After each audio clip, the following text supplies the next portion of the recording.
On va ouvrir les Écritures très vite dans le livre de Exode, chapitre 3, verset 1. De la Bible, Moïse était devenu berger du troupeau de son beau-père Jéthro, le prêtre de Madian. Il conduisait le troupeau derrière le désert et vint à la montagne de Dieu, à Horeb. Verset 2. L'ange de l'Éternel lui apparut dans une flamme de feu, au milieu d'une buisson. Moïse regarda et vit que le buisson était tout en feu sans être consumé.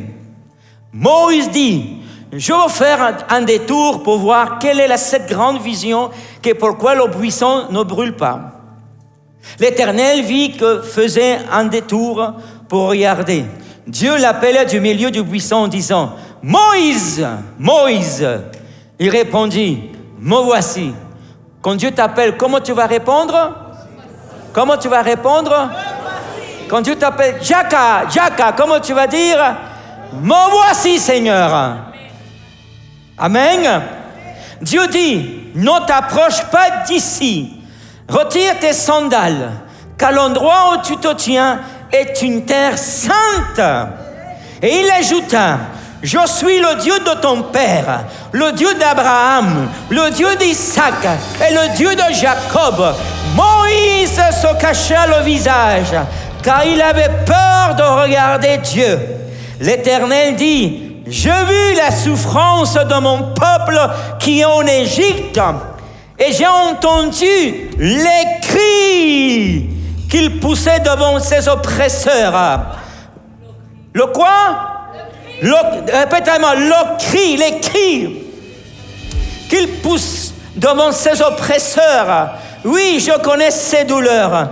Je suis descendu pour le délivrer de la domination des Égyptiens et pour le faire monter dans ce pays jusqu'à un bon et vaste pays. Un pays où coule le lait et le miel. C'est l'endroit qui habitent les Cananéens, les Hittites, les Amoréens, les Phéréciens, les Héviens et les Jébusiens. Maintenant, les cris d'Israélites sont venus jusqu'à moi. J'ai aussi vu l'oppression de leurs font subir les Égyptiens. Maintenant, va et je t'enverrai vers le Pharaon et tu feras sortir d'Égypte mon peuple, les Israélites. Amen. Qu'est-ce que Dieu a entendu? Je répète de nouveau, aidez-moi, qu'est-ce que Dieu a entendu dans le ciel? Les pleurs, les cris de la souffrance d'Israël. Je voudrais t'impacter ce matin. Le cri du réveil. Le cri du réveil. Dit la Bible que Moïse habitait dans le palais de Pharaon, adopté. Il a vu la souffrance des Israélites. Il a essayé de délivrer le peuple hébreu par ses propres forces. Il a tué un Égyptien. Et toute personne qui tue un Égyptien était condamnée à mort. Il a été fugitif pendant 40 ans. Et pendant le désert, Dieu l'a rencontré. Dieu l'a visité. Il a essayé de les délivrer, le peuple hébreu, par ses propres forces. Mais au milieu du désert, il avait déjà choisi un berger. Il avait choisi un homme. Il avait choisi Moïse pour délivrer le peuple hébreu. Mais pas dans ses propres forces. Et il a dû le localiser parmi beaucoup. Au milieu du désert, l'ange est apparu. Et dit la Bible, au milieu d'un buisson enflammé, c'était le buisson du réveil, qu'il allait réveiller Moïse, et qu'il n'allait plus être le même. Il allait repartir en Israël, il allait repartir en Égypte, délivrer le peuple de la souffrance des Israélites, des Égyptiens. Et quand il a rencontré le buisson, il a rencontré le feu qu'il a allumé, qu'il a réveillé, qu'il a enflammé, qu'il a enveloppé de puissance et d'autorité. Il n'a plus été le même. Tout homme qui rencontre la flamme de Dieu, tout homme qui rencontre le surnaturel de Dieu, n'est plus le même. N'est plus le même. Qu'est-ce qui a fait que la main de l'Éternel bouge en faveur des Israélites? Le cri. On dirait qu'il y a ici une les gens. Lequel? Le cri. N'avais pas eu un jour l'expérience quand tu étais à bout de tes limites, quand tu n'avais plus de force, quand tu étais face à face au mur et tu as crié un cri de désespoir, un cri désespéré, et tu as vu la main de Dieu, et tu as vu le secours de Dieu, et tu as vu l'intervention surnaturelle de Dieu. Quand tu as dit, personne ne peut me sauver, personne ne peut m'aider, je crois que si ce n'est pas Dieu, je vais mourir. Le médecin m'a dit qu'il n'y avait plus de solution. Et tu as crié Dieu. Dieu répond non aux larmes.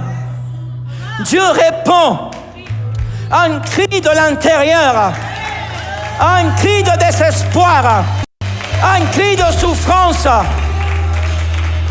Les cris de ton esprit appellent la main de Dieu. Le cri de désespoir appelle la manifestation du surnaturel de Dieu. Et j'ai compris comment si une porte s'est ouverte dans mon esprit. Et j'ai compris parce que j'allais à Paris. Et ça, seulement Dieu le savait. J'avais un cri dans mon cœur. Certaines personnes m'ont dit, non, mais ne va pas là-bas. C'est trop loin, tu vas conduire. Mais je disais rien. Mais de moi-même, dans mon cœur, je disais, je vais là-bas pour quelque chose. Il y a un cri dans mon cœur pour amener à Christ à connaître, à partager la France.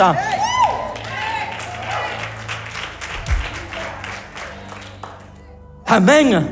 Le réveil ne commence jamais par une grande organisation. Il ne commence par une belle musique, une foule ou un prédicateur. Le réveil commence lorsqu'un peuple cesse de s'habituer à son état spirituel et pousse un cri vers Dieu. Crie ton Dieu et Dieu va répondre. Crie l'Éternel et bien il va se manifester. Vous me suivez? Vous me suivez, Église? Ce n'est pas une conférence qui va te changer. C'est le cri de ton cœur qui crie à l'Éternel pour un changement dans ta vie. Je vais te le répéter encore une fois. Ce n'est pas d'aller d'un pasteur en pasteur, d'église en église. Dieu va répondre à ton besoin, à ta nécessité. Le jour que tu vas crier Dieu, le jour que tu vas confesser que tu es rien sans lui.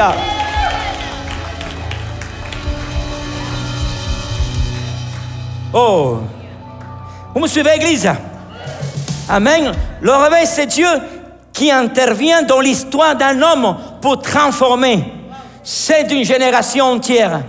C'est ce qui s'est passé avec Moïse au buisson ardent. Il y a une rencontre avec lui. Plus jamais a été le même.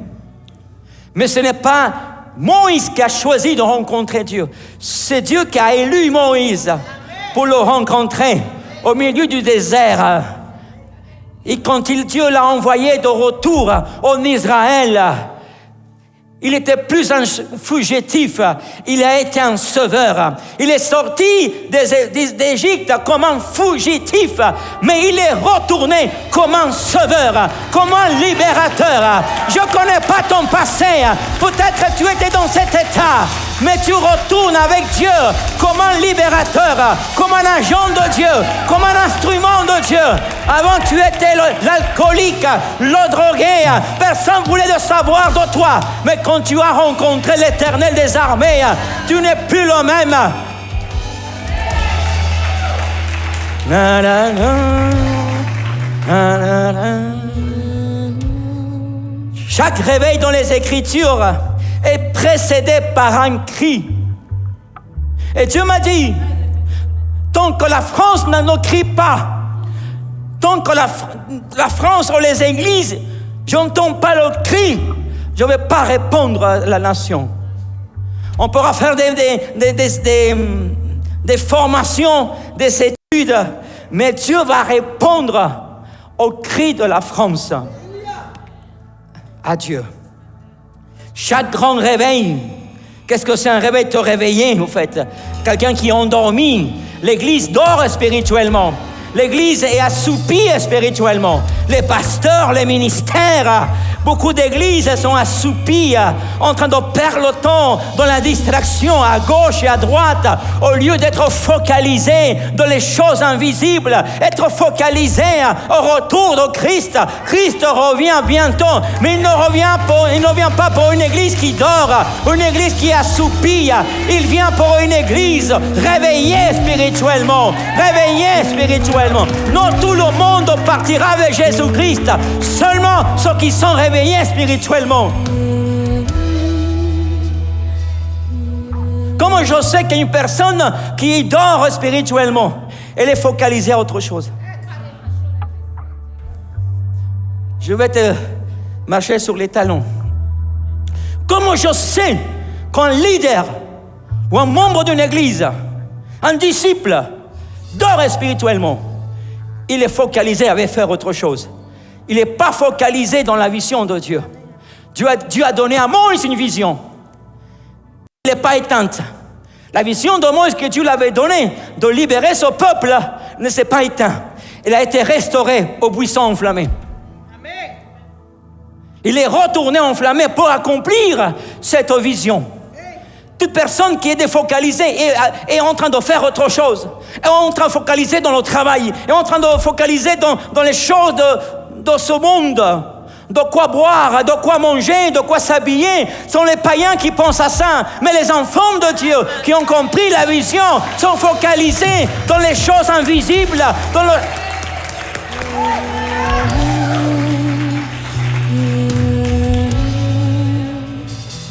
Alléluia. Vous me suivez, Église?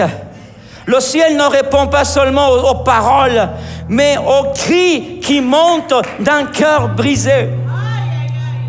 Je te le dis de nouveau. Le ciel répond. Le ciel ne répond pas seulement aux paroles, mais aux cris qui montent d'un cœur brisé. Un cri d'un cœur brisé, Dieu intervient immédiatement. Moi, comme père, je reconnais le cri de mes enfants. Je reconnais le cri de Ketsia. Je peux reconnaître le cri de Roberta. Même à distance, parmi la multitude, le père reconnaît le cri de son enfant. Si tu es père et tu entends le cri de ton enfant, qu'est-ce que tu vas faire? Rester assis avec les bras croisés? Non! Qu'est-ce que tu vas faire? Tu vas te lever, tu vas courir vers cet enfant, à le secourir, à le protéger, à le prendre dans tes bras. C'est la même chose que Dieu. Quel est ton cri? Quel est ton cri? C'est pour ça que j'ai compris que tant que l'Église n'est pas dans le cri, rien ne se passe.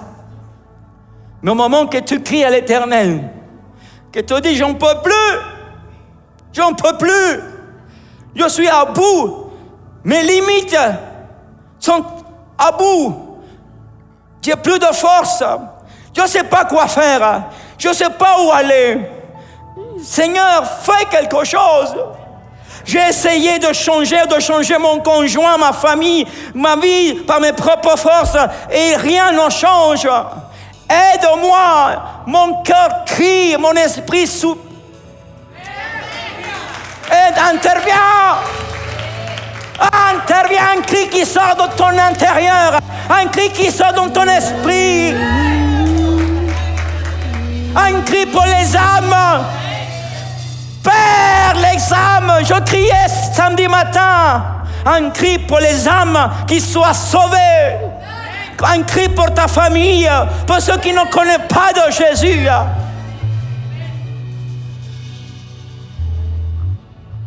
Ce n'est pas une émotion. Ce n'est pas une émotion. qu'un coup tu chantes et demain tu oublies. Non, c'est quelqu'un comme un fardeau. C'est les larmes de ton esprit qui crient à Dieu. Non à l'homme, à Dieu lui-même. Tant que tu ne sois pas dans ce cri, tu ne verras pas de changement dans ta vie. Tant que tu ne cries pas l'Éternel, tu resteras morte spirituellement. Tu resteras comme une spectatrice à venir tous les dimanches et rien va se passer. Mais au moment que tu vas crier, le Père qui est dans les cieux, il va répondre à ton besoin.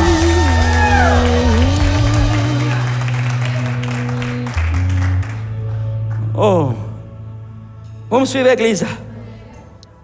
Chaque grand réveil dans les Écritures est précédé par un cri. Avant la délivrance, il y a un cri. Avant la visitation, il y a un cri. Le ciel ne répond pas seulement aux paroles, mais aussi au cri d'un cœur brisé. Le cri est le langage d'un cœur arrivé à ses limites. Le cri n'est pas une simple parole. Le cri est la preuve que les ressources humaines sont épuisées. Quand un homme peut encore compter sur sa force, il parle. Mais quand il n'a plus que Dieu, il crie. Dieu attend parfois que l'homme arrive au bout de lui-même avant d'intervenir. Dieu attend parfois que l'homme arrive à ses limites pour intervenir. Et ça, je connais. Je connais. Je vais vous confesser quelque chose. J'ai crié, je suis arrivé à mes limites pour la rénovation de ce bâtiment. Je suis arrivé à mes limites. On a avancé, on a fait des progrès, on a semé, on a eu des résultats. Mais à un certain moment, tout est paralysé. Je suis arrivé à mes limites. Et c'est là que j'ai crié Dieu et dit, Seigneur, j'ai tout fait. J'ai tout fait. J'ai frappé les portes. J'ai prié. J'ai fait ce que tu m'as demandé de faire. Mais je suis à mes limites. À partir de là, Dieu a commencé à travailler, lui. Il a commencé à utiliser quelqu'un qui n'est pas dans l'église pour amener la trésorerie, pour faire avancer l'œuvre de Dieu. Mais j'ai crié Dieu. Je suis arrivé à mes limites. Je ne sais pas quelles sont tes limites, mais Dieu te laisse jusqu'à que tu arrives à plat et dit, j'en peux plus. Que ce soit dans la famille, dans ta vie personnelle, avec tes enfants, ta vie spirituelle. Tout homme, écoutez-moi bien, tout homme, un jour ou l'autre, arrive à ses limites. Arrive à ses limites, que ce soit dans la santé ou que ce soit dans le professionnel. Et pourquoi Dieu permet que tu arrives à ces limites? Parce que c'est là que Dieu commence à travailler.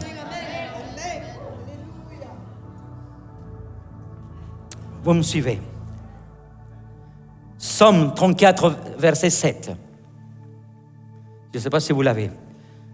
Psaume 34, verset 7. Quand un malheur crie, quand un malheureux crie, l'Éternel, quand un malheureux crie, l'Éternel, Dieu répond au cri. Et il le sauve de toute. Donne la gloire à Dieu.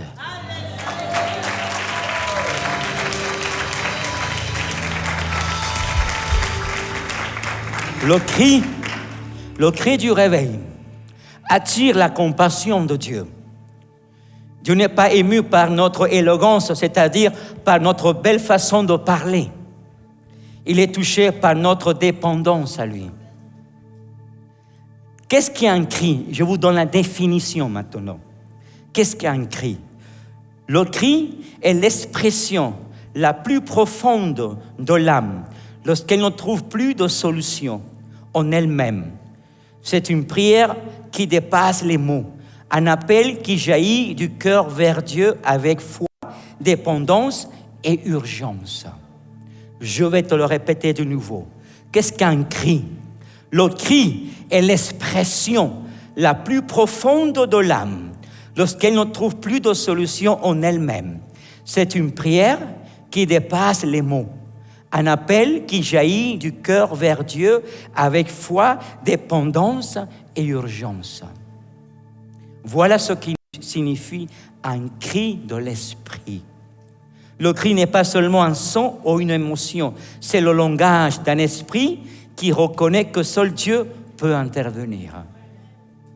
Seulement Dieu pouvait libérer les Hébreux de l'Égypte. Seulement Dieu pouvait te libérer de la malédiction du péché. Seulement Dieu peut te libérer de certains types de maladies et de toutes les maladies. Seulement Dieu peut te libérer quand le médecin a dit qu'il n'y a plus de solution pour le cancer, pour certaines maladies incurables. Seulement Dieu peut te libérer de ça. J'ai rencontré beaucoup de personnes qui me disent « Pasteur, priez pour moi » parce que le médecin m'a dit que j'avais le cancer, m'a diagnostiqué certains types de maladies. Et je lui ai dit « Tu es arrivé à tes limites, Dieu va intervenir et Dieu va te guérir. » Amen. Le cri est la voix de la faiblesse qui s'abandonne à la puissance de Dieu. Vous me suivez? Amen. Le cri ouvre le chemin à la visitation divine. Je vais te le répéter de nouveau. Le cri de l'esprit ouvre le chemin de la visitation divine. C'est-à-dire que tout homme qui crie vers Dieu, le chemin s'ouvrira à une visitation divine et surnaturelle. Certaines personnes ont un cri ici dans cette église. Et je peux le percevoir. D'autres, écoutez-moi bien, ils sont dans un état de léthargie et d'assoupissement. Écoutez-moi au fond, là-bas, à gauche et à droite et au milieu. Ils sont dans un état d'assoupissement. Parce que comme tout va bien, tu penses que tout va bien. Tu crois que parce que tout va bien, tu crois que le diable n'est plus derrière toi. Mais il attend un virage. Il attend un virage pour manifester sa haine contre toi. Parce que le diable a de la haine contre vous, contre moi et contre vous tous. Amen. Le diable est venu pour égorger, voler et détruire. Il n'est pas venu pour être ton conjoint, ni ton ami, ni ton petit ami. Il est venu pour te détruire. Amen. C'est pour ça que Dieu intervient dans la détresse d'un homme ou une femme qui crie vers l'Éternel. Nous tous, un jour ou l'autre, on est venus devant cet hôtel avec un cri. Et j'ai vu tellement de gens venir avec un cri de désespoir, une urgence pour que Dieu intervienne dans leur vie. Et c'est là que le changement et la transformation viennent dans la vie de quelqu'un. Amen. Le cri de Jésus a ouvert une nouvelle dimension. Dans le livre de Matthieu 27-50. 27-50. Jésus poussa de nouveau un grand... De quoi? Jésus poussa de nouveau un grand cri et rendit l'esprit. Ce cri n'était pas celui du désespoir. C'était le cri qui annonçait la victoire.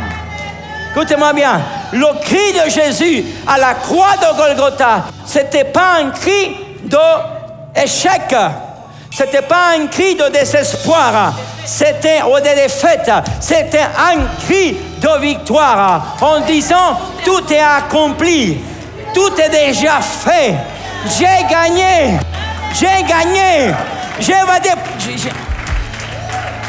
Écoutez. Au moment qu'il a crié Dieu, le Père, il a rendu son âme. La porte s'est ouverte. Le voile s'est déchiré. La terre a tremblé. Les tombeaux s'ouvrirent. Je ne sais pas quelqu'un qui reçoit la révélation. Le cri de Jésus a changé l'histoire. A fermé un cycle, il a ouvert un nouveau cycle. Le cri vers l'Éternel change les saisons, change la destinée. Le cri vers l'Éternel.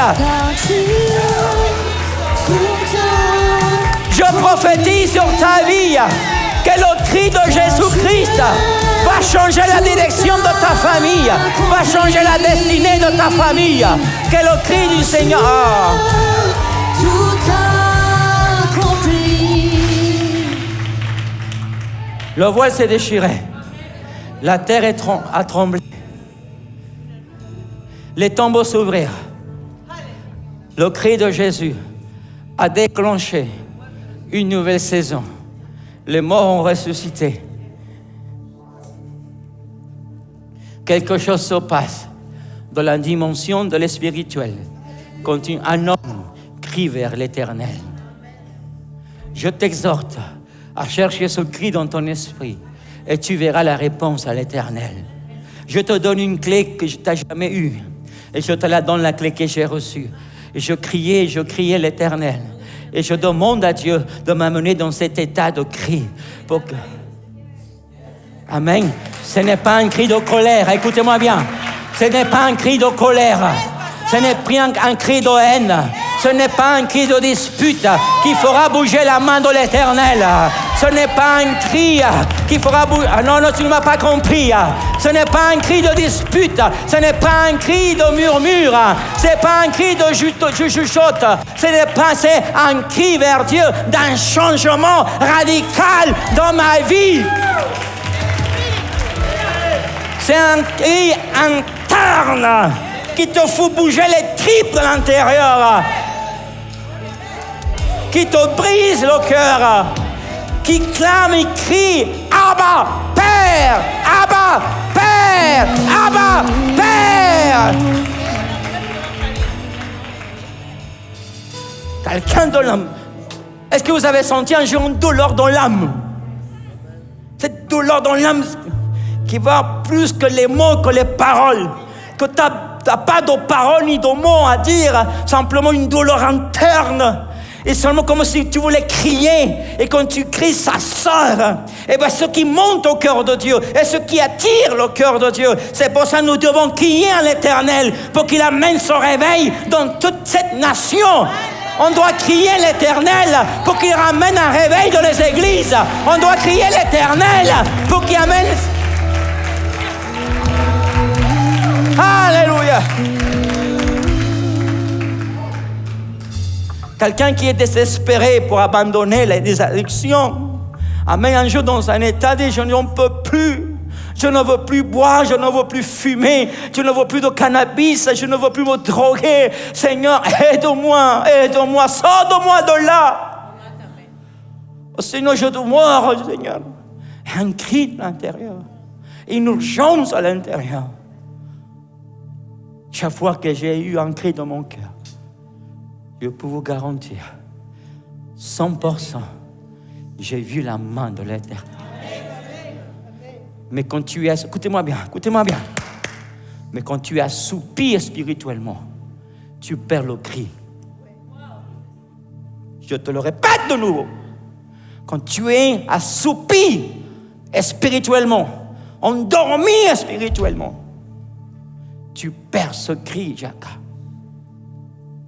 Seulement une personne qui est réveillée va de cri en cri, de cri en cri, en cri en cri.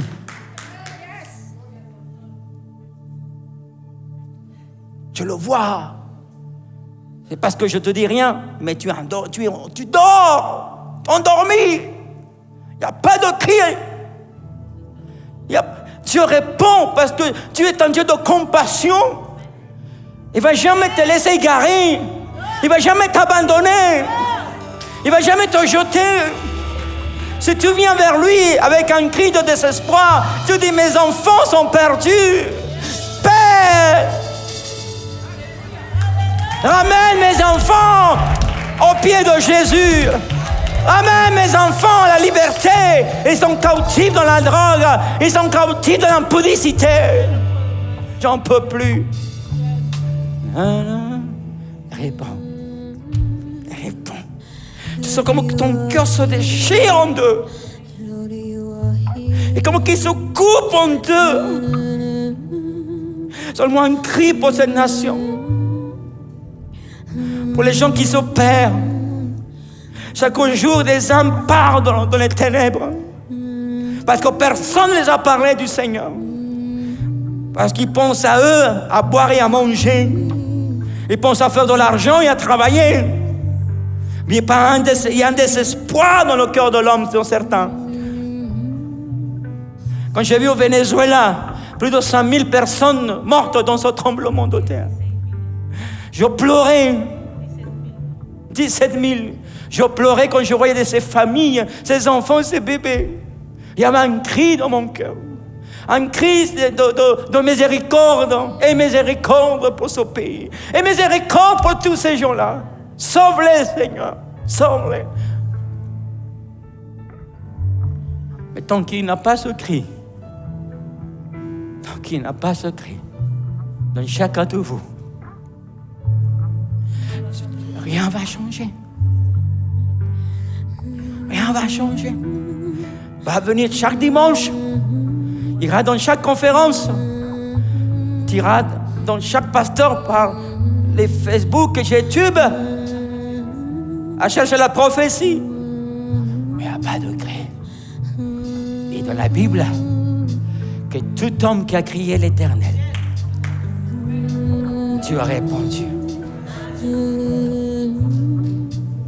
Vous me suivez? Le cri de Bartimée. Le cri de Bartimée, l'aveugle. De la Bible. Je n'ai pas le temps de le lire. Dans Marc chapitre 10, verset 46. Bartimée, un aveugle. Il a entendu que Jésus allait passer. Et de loin, Bartimée, fille de David, aie pitié de moi. Au milieu de la foule, au milieu que tout le monde criait Jésus.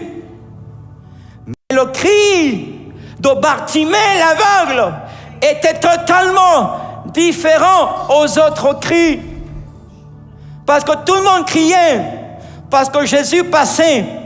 Mais le cri de Bartimée est un cri de désespéré, un cri de foi, un cri au secours. Et tout le monde, dit dans le chapitre, voulait le taire. Il lui disait, tais-toi Bartimée, tais-toi l'aveugle.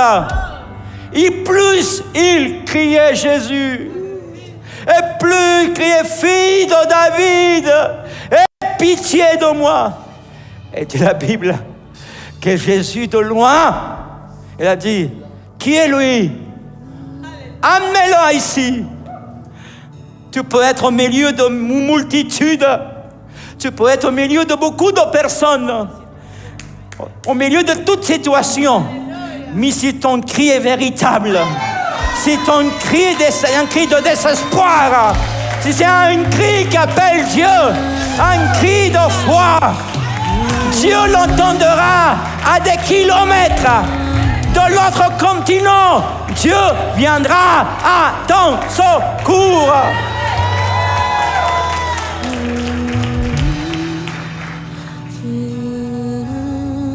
Un jour, quand il y a eu le Covid, mon beau-père était dans un hôpital. On m'a dit qu'on allait l'interner. Et ça, je ne l'ai jamais dit. Parce que je devais rester en silence. Maintenant, je peux le dire. Le Seigneur m'avait dit, je criais Dieu. Et vous savez, Dieu m'a répondu. J'étais dans la terrasse de ma maison. Je priais à 7h du matin. Et je criais Dieu pour qu'il sorte de cet hôpital. Parce qu'il était dans le coma. Et j'ai crié Dieu. Et Dieu m'a dit, Dieu m'a répondu tout de suite. Arrête de prier. Parce qu'il va partir avec moi. Et je n'avais pas le droit de le dire à ma famille. Mais Dieu m'avait dit, et Dieu m'avait répondu dans ce temps de prière que je vais l'amener. Et je suis resté en silence. Mais Dieu a répondu à mon cri de détresse. C'est la seule personne que j'ai confessé de ce que Dieu m'avait dit, c'est à elle. Parce que je ne voulais pas casser la foi d'eux. Dieu m'a donné la force parce qu'il m'a parlé. Il a répondu sur le cri. Je ne connais pas ton cri. Je ne connais pas le chant de cri. Mais Dieu va répondre. Comme Dieu a répondu à Bartimée. Vous me suivez? Amen. Dieu a répondu à la femme qui était stérile. Comment ça s'appelle? À Anne. Anne, il y avait un cri. Malgré son silence, Anne, c'était une femme stérile. Elle ne pouvait pas enfanter. Elle voyait que les autres femmes enfantaient des enfants. Mais elle est en silence. Le fait que tu sois en silence, ça ne veut pas dire qu'il y a un cri dans ton cœur. Ce n'est pas quelqu'un qui parle, qui se plaint, qui a un cri. C'est celle qui est en silence. C'est celle qui prie en silence. C'est celle qui demande à Dieu en silence. C'est qu'elle prie pour son mari, son conjoint, pour ses enfants, qu'elle prie pour miséricorde, qu'elle prie quelque chose d'intervention divine. Elle prie dans le silence. Et Anne, elle est stérile. Elle priait Dieu. Mais Dieu a entendu ce cri. Et il a demandé à Dieu, je veux être maman aussi. Je veux enfanter aussi. Je veux être heureuse. Et tellement qu'on lui avait dit qu'il était un peu bizarre, qu'il était ivre. Les gens croyaient qu'il était ivre. Mais Dieu l'a visité. Dieu l'a impacté. Et Dieu l'a fait enfanter. Elle a eu son bébé. Mais Dieu a écouté son cri plus profond dans son âme. Élie, en 2 Rois, Élisée, avec Élie, pendant des années, ont marché ensemble. Pendant des années, Élisée a servi Élie comme son père, comme son maître, comme son pasteur, comme son guide. Et il savait qu'il devait recevoir et arracher la double portion. Mais au moment que Élie lui a dit, je vais partir, tu ne pourras pas me suivre là où je vais. Et Élisée lui a dit, je serai là.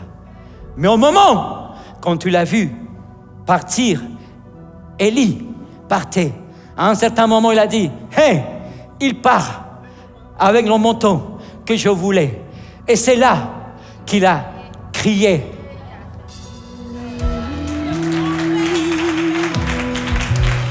C'est là qu'il a crié. Il n'a pas crié pour que Élie partait. Parce qu'il savait qu'un jour, Élie allait partir. Il savait.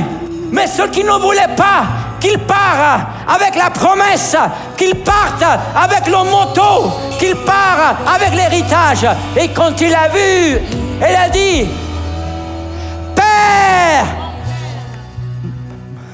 mon Père, c'est le mot, écoutez-moi bien, c'est dans le seul verset qui déclare la paternité. Oh, c'est le seul moment dans ce verset, Christelle, que Élisée déclare la paternité spirituelle. Et il lui a dit, mon Père. Il a arraché le manteau. Il a pris par la force le manteau. Et il a crié. Au moment qu'il a crié, le manteau est venu sur lui.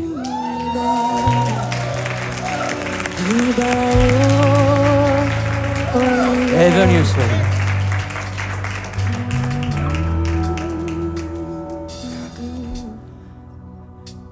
Ah non, le manteau ne te suit pas.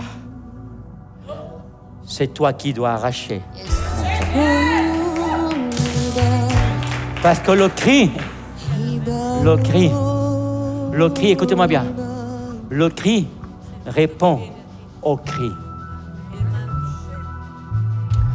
Le manteau, c'est pour ça que non tout le monde, écoutez-moi bien, opère dans la même dimension de l'homme de Dieu. Seulement celui qui opère dans la dimension de l'homme de Dieu est celui qui crie, je veux avoir ce que ton homme a, je veux posséder ce que ton homme possède. Non tout le monde. Non tout le monde.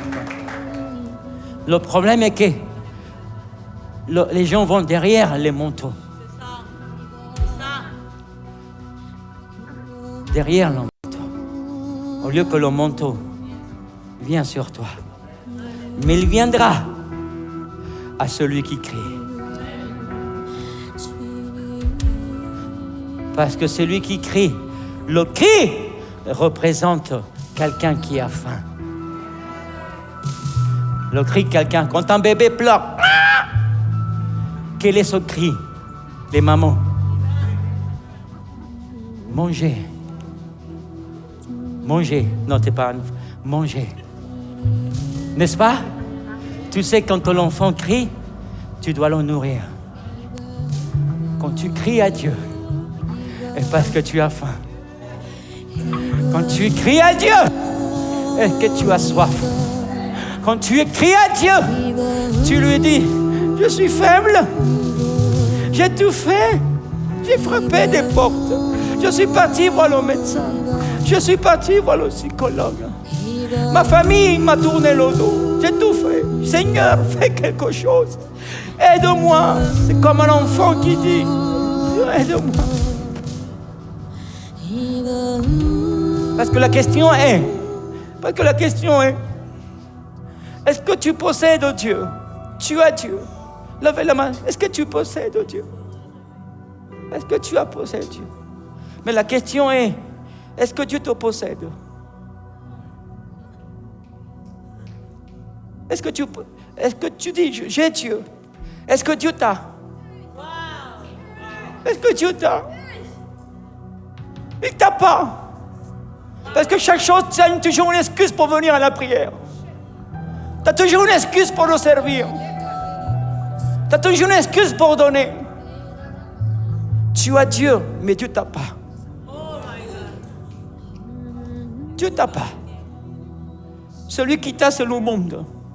Celui qui t'a, c'est le système. Mais Dieu t'a pas.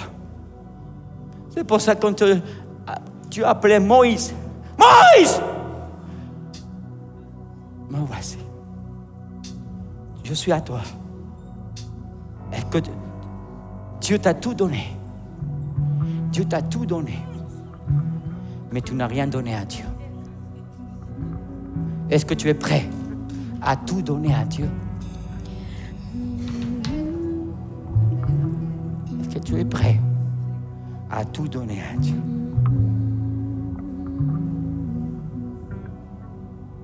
Vous me suivez? Est-ce que tu honores Dieu comme il doit être honoré?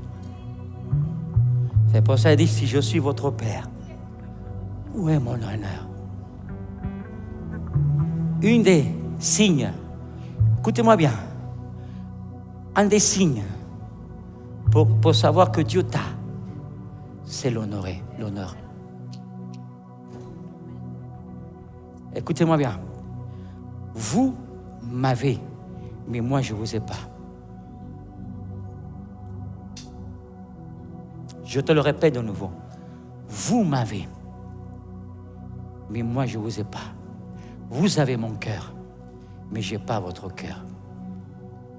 Et comme je le sais, à travers l'honneur.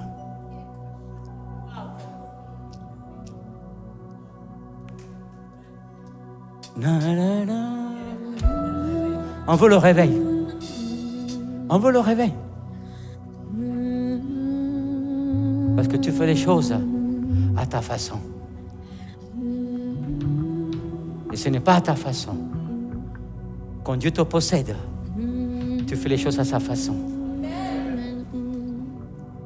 Calme-le. Adore-le. Adore-le. Ferme les yeux. La rabochette à la bas.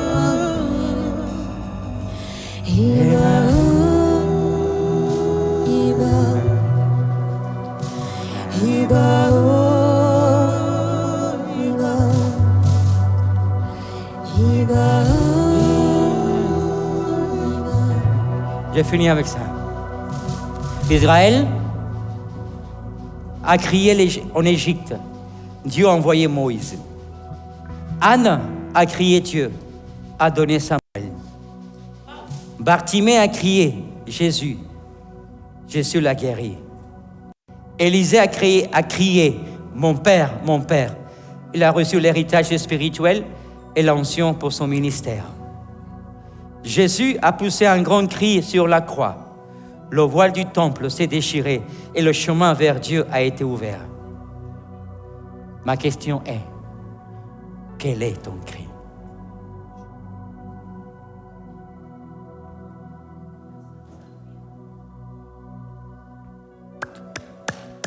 Le buisson enflammé. est le buisson du réveil pour l'homme.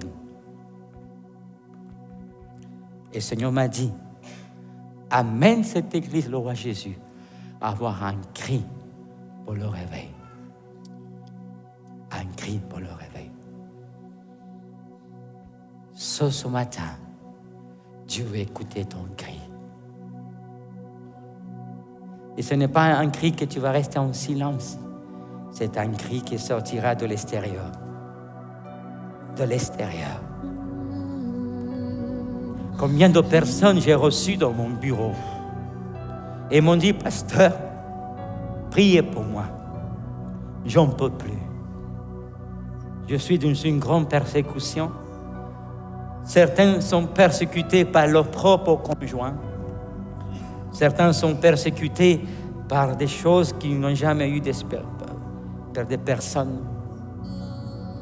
J'ai reçu beaucoup de gens qui criaient Dieu. Et je dis toujours, toute personne, écoutez-moi bien, toute personne qui entre dans mon bureau avec un cri à l'Éternel recevra la réponse. C'est pour ça que la plupart des personnes que je reçois dans mon bureau, ils voient le résultat tout de suite. Parce qu'ils entrent avec un cri, mais ils sortent avec la réponse. Ils sortent avec la réponse. Ferme les yeux. Ferme les yeux. Ferme les yeux. Je crie à toi.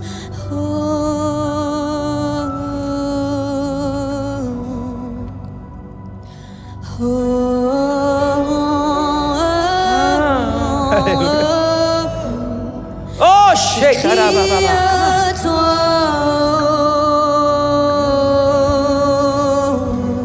Ferme les yeux.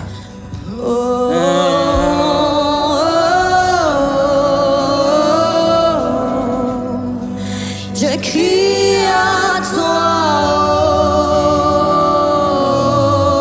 Shekarababarama, shekarababarama. Kisotorababarama. Je crie à toi.